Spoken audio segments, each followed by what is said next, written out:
Hey guys, Erica here from Milestone Mom and welcome. As you can probably tell, today is going to be a little bit of a different video because you have probably never seen this part of my office. You are probably more used to seeing something like this. So you'll see my lights and my camera setup and all of that over there. But I have been asked a lot what a pediatric developmental therapist actually does. And I've also been asked questions like, what does it look like when you go into a family's house to evaluate or assess their child? And unfortunately, this would be so perfect if I could take you into these families' homes and show you what that looks like. But unfortunately, obviously due to HIPAA, I cannot do that. So I think the best thing I can do is kind of walk you through my days. I'll actually have a full playlist on this if you want to see several different ones. Because this morning, actually today I have two, both of them are speech. So the referral came in as speech concerns, which isn't it's typical, but a lot of times I have autism concerns, sensory processing concerns. So I haven't looked at the rest of my week. I have 6 altogether this week. So I'm sure we've got some OT and also some autism things going on in there. But today is just strictly speech. So what I want to do is I want to stay here right now. I just dropped my daughter off at school. Just got in the shower. I need to sit down. It's a Monday morning. I need to make sure that I have everything that came in through Google Calendar. All of my slots that were booked for this week are on my actual calendar. And then I need to open this morning's file. It's now 9:10. I have to be there at 10:30, which means I need to leave at 10. And then I will show you the process I go through to get ready for the evaluation. It's much like a medical doctor. They would read through everything before they go in and see the patient, which is actually the most important part of my job. I need to read through everything. I need to see, obviously, how old the child is. Was there prematurity? Who made the referral? What the concerns are? What the medical status is of the child? And what the past medical status was. Were they in NICU? So many different things go into this. So really reading if there's any diagnosis already, then I will go ahead and plot that out. I'll actually kind of show you. And then I'm gonna go finish getting ready. After I finish getting ready, we will go hop in the car. And today I'm only meeting the speech therapist. So if you don't know, I do actually have a link below that talks about what a developmental therapist is and the process of early intervention, so you can check those out. But a developmental therapist, which is what I do, I look at a child globally. So I look at 5 different areas of development. So communication, motor, cognitive, adaptive, and personal social skills. Personal social's also been called social emotional, but it's personal social on my test. When I look at a kiddo for language, I look at receptive and expressive, and motor, I look at fine motor and gross motor. Today, the concern is speech. There will be a speech therapist there. So I do score the child, but the speech therapist is the one that talks about her scores. I'll talk about everything else. And then we'll go into the family's home. I'll have to leave you out. I'll come back out. And then I'll kind of talk about if we did find a delay and what the goals and strategies were moving forward for that child. What you're going to see me doing right now is I'm checking my calendar, making sure it's put on my physical calendar so I know what I'm doing. And then what you're going to see me doing is filling out I use the Battelle Inventory 2 to do my evaluations. Our evaluations usually take about 45 minutes. And then the service coordinator either Zooms in, calls in, or actually physically comes in person to let the family know if that child is eligible for services and what our next steps are. And that usually takes about a half hour. And then the report writing for this is probably about an hour and a half. So what I'll do is up here, I'm going to get the child's date of birth. I'm going to get the date today. And then on the back, I'm going to put the child's birth weight, if there's any prematurity, who made the referral, and just get a really good glimpse of this child before I go in and see them. So I'm gonna kind of turn my camera just a little bit. Okay guys, right now I've got all my meetings scheduled. They do trickle in every once in a while, but I have all my meetings scheduled. Now I'm going to the child that I'm seeing today. I'm clicking on his report. Obviously I'm looking to see how far away he lives. I already know, so I need to leave at about 10. It's going to take me about a half an hour to get there. I'm opening what the service coordinator has already sent me. So what has happened already is the referral came in from, I'll find out here in a minute, but usually it comes in from a parent, a pediatrician, the NICU, DCFS, if it's a DCFS kiddo. So the referrals come in, it's been given to a service coordinator in that area, and she's already completed intake, which means she's already went out, either talked to the family, like I said, over Zoom, phone, or in person, and got a whole bunch of information. And we will reiterate on this when we go into the family's home and ask some of the same questions as well as our testing forms. So let's go ahead and open this up and see. I do want to tell you, I say this in all my videos and I cannot stress enough, parents can refer to the early intervention program. I have a link in my description on every single video that tells the early intervention program in your state. So and early intervention is birth to 3. So if you have any questions about early intervention, please go watch that video or what a developmental therapist is. I have all of that linked below. But parents can refer to the early intervention program, which is birth to 3. So your child will age out the day before they turn 3. So I've got these open and now I'm looking to see speech only. I have a date of birth, which I'm actually going to put in here. And we do check for prematurity. So we adjust for prematurity up through 24 months. So we'll put today's date. Okay. And then I like to use a age calculator, which really helps me pinpoint exactly how old this child is, even in days. So let's see here. Okay, so this kiddo is 2 years, 2 months, and 19 days. So 24, so 26 months. So I can already tell you right now, I will not be adjusting for prematurity, even if this child was premature, because they're over 24 months. Okay, and then the next thing that I'm going to do is I'm going to look through here. I want to get their birth weight and I want to see who made the referral. And then obviously I have a couple things here to print out, such as my authorization, which they send so I can do the evaluation. I'm going to go ahead and look through this. Okay, I'm writing down birth weight and length, and then I'm going to go see who made the referral. Okay, so in this case, mom actually made the referral, which is great. A lot of parents don't know that they can refer, and it looks like the reason for the referral is speech and possible hearing. And then now I'm going to go ahead and scroll down, and I'm going to write down any medical stuff that is listed here. It actually includes pregnancy information too. So we have all the pregnancy information from mom and also any medical stuff from the kiddo. And then it does go into some developmental stuff that's already been answered. So I'm going to go ahead and finish doing that. So far what I've done is child's date of birth, and then wrote down birth weight, length, and I'm going to go through all that other stuff. Get my file ready. I put it in a file folder like this, which is turned around because this is another kiddo's. Yeah, so I will go ahead and get ready, finish this, and I'll see you soon. Hey guys, I'm back. So I finished filling out the information based on what the service coordinator gave me. And it does look like we have some speech concerns with possible hearing. And the hearing portion comes in because this child's had several ear infections, has been referred to an ENT, but the ENT is not progressing yet with tubes. And then also several family members have had tubes too. So we'll definitely take that into consideration today. This is the one, remember I said mom made the referral. She also said that his, this little guy's speech sounds are similar to someone who is hard of hearing or deaf. So probably that muffled sound. He is saying only between 15 and 20 words, no 2-word phrases yet. From what I've gathered so far, remember I have not been into this family's home, but this was based on the intake that the service coordinator took with the mom. Does say animal sounds, I'm not for sure how many, and the words that he does say aren't very clear. So that is why the referral was made. Typically guys, I know there's so many things online. Like you seriously could look online right now and look and see like, oh, my child should be saying 200 to 300 words by 24 months. So let me just tell you this. By 24 months, are some 24-month-olds saying 200 to 300 words? Absolutely. And this includes verbal and nonverbal communication. So animal sounds and any signs that they're doing, all of that counts as communication. At least at 24 months, they should be saying at least 50 words and some 2-word phrases. So that's your baseline. Okay, I don't want you to stress yourself out and go searching. That is what I want you to kind of consider. That is kind of what is in typical range and what we're looking for. So another thing I wanted to discuss that this kiddo had, another thing that we always look at is their ASQ score.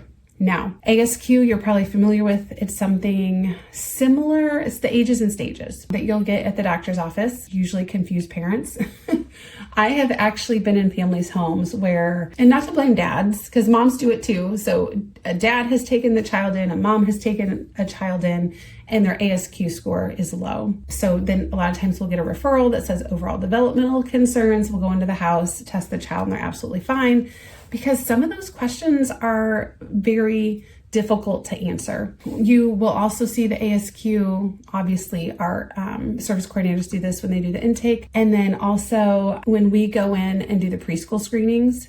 So you'll have preschool screenings at your child's home-based school, so their public school where you're at, where you live. They'll do a 3 to 5, but we also come in and do birth to 3. And we do those typically on the same days. And we actually use the ASQ. And another place you'll actually see it is in my courses. So if you are interested, if you have a child between the age of birth and 6 months, I have my foundations course, which we go all the way from not understanding milestones, what to look for, pinpointing delays, all the way to testing your child and having that control, being able to see if they're developing appropriately, being able to assess them and know what this ages and stages looks like and how to answer and score properly. So we go over all of that. Also have a 6 to 12 month course, 12 to 24 month, and 24 to 36 months. So testing in all of those, teaching you guys how to be your child's expert.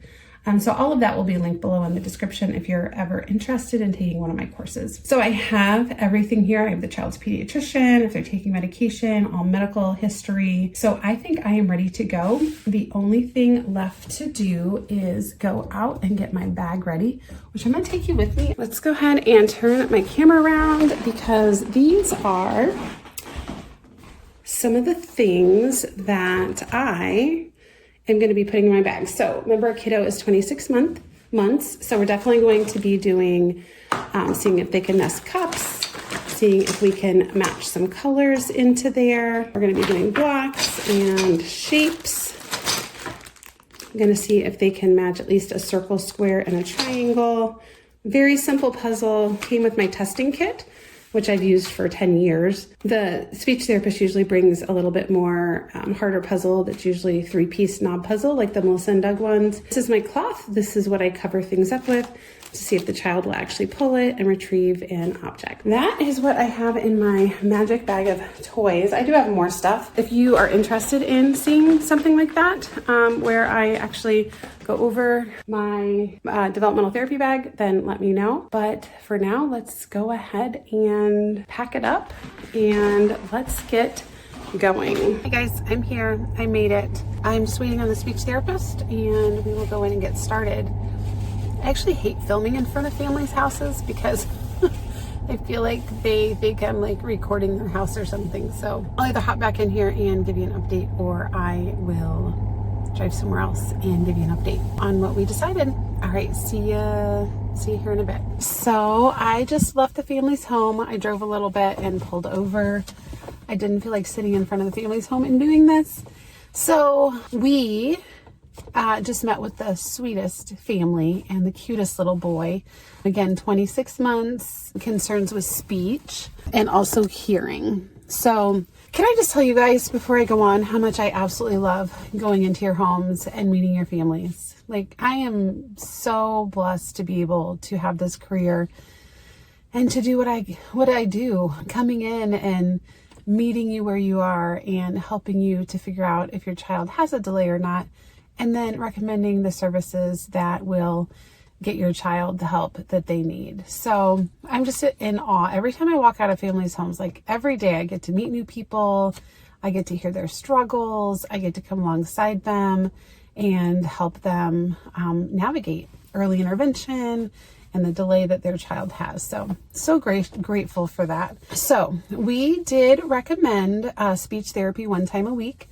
And then also the ENT luckily is being very proactive. So he has ordered an audio assessment for this little one. He actually hasn't had an ear infection since December, but he has had about 8 to 10 ear infections. And in between the ear infections, when he goes to the doctor, he's had fluid in his ears.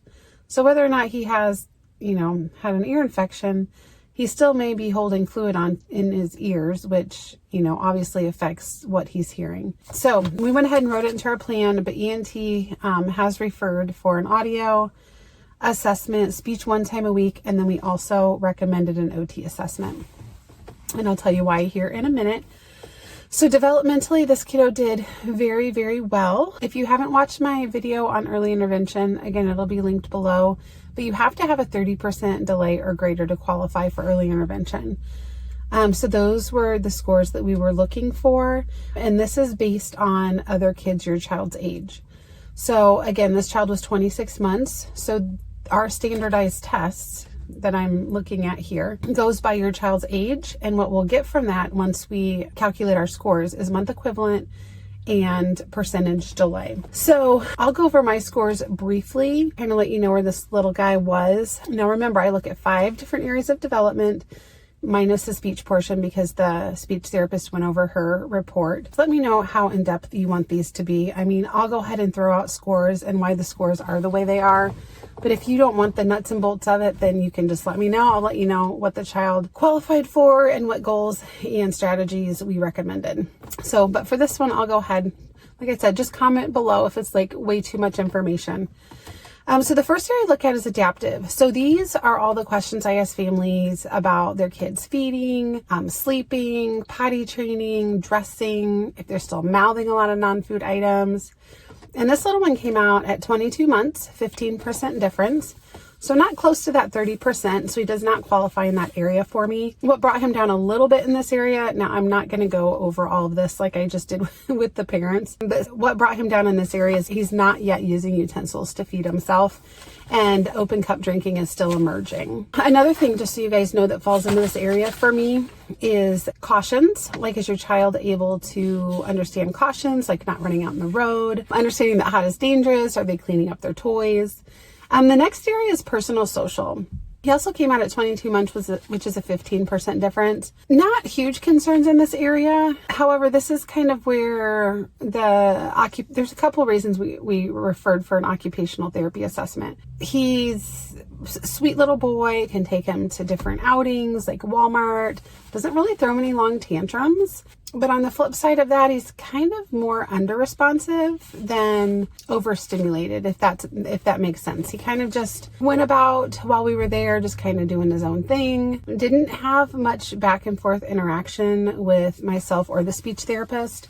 I mean, he did come up to us and great eye contact, acknowledged that we were in the room, responded to his name. But when he did come up to the therapist tonight, it was more to try and get something like our glasses or the pen that I had. And he definitely, I'll get into my cognitive scores here in a minute, which is, I call them pre-academic skills. So like colors,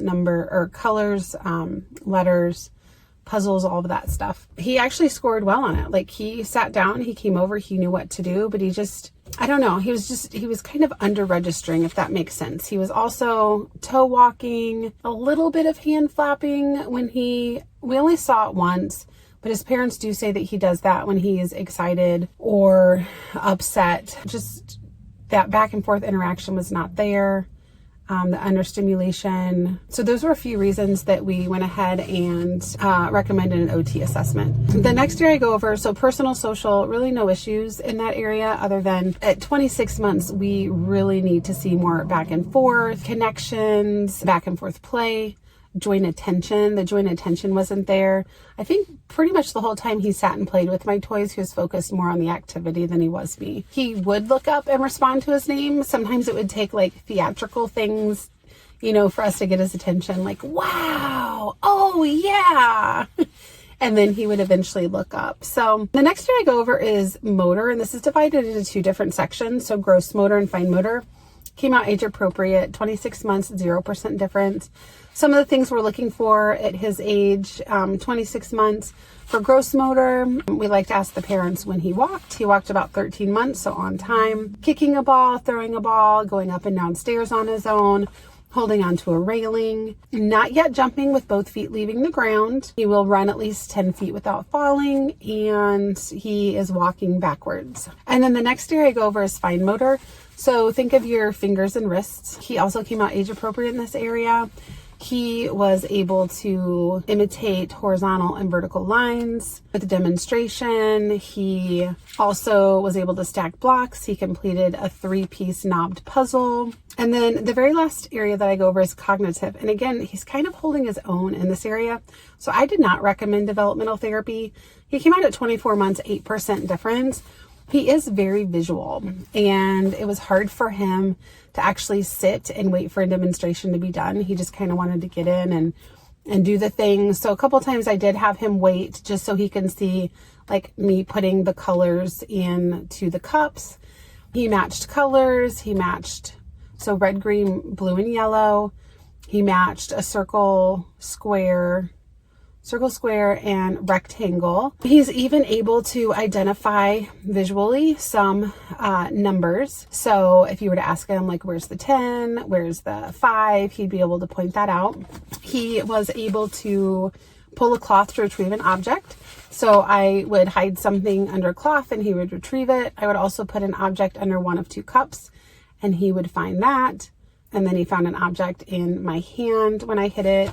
When I hit it like this, he was able to find it. And he can occupy himself for long periods of time, which is good for his age. He should be able to sit and attend to tasks. But for his case, like, he honestly would rather play by himself. He's interested in other kids, but he'd rather play by them, which is still okay at his age. There's a lot of parallel play that's still going on, but he just really doesn't like that back and forth interaction. His parents say he pretty much could play all day by himself if he wanted. His speech scores were both 15 months, 43% difference. He's only saying about 10 to 15 words.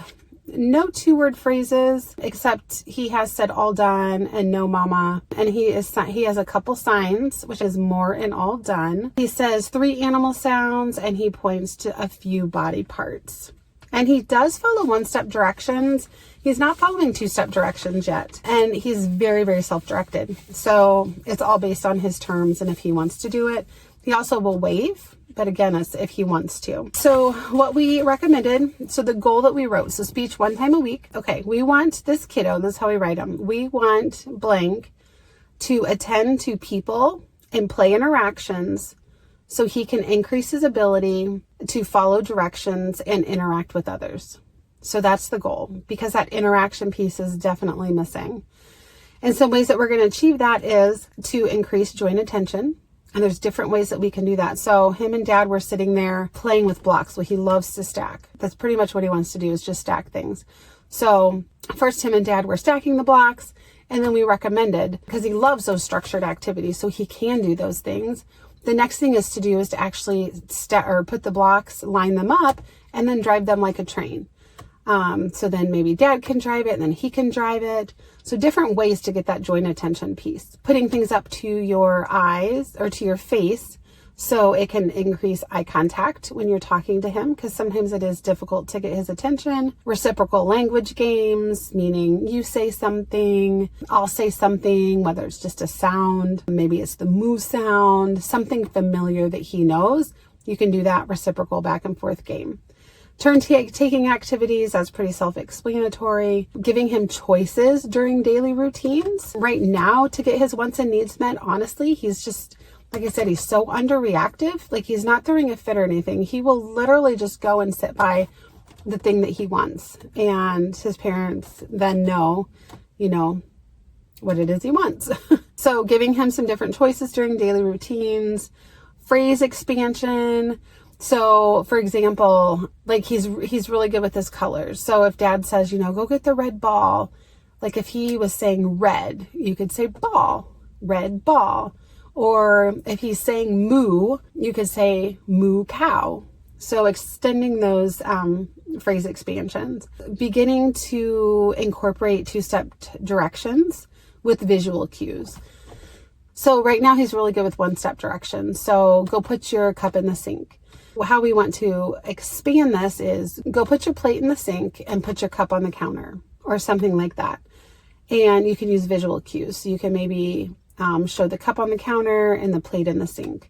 Or you can even go put your cup in the sink and go throw your diaper away. And then first then statements was something else that we recommend for a strategy.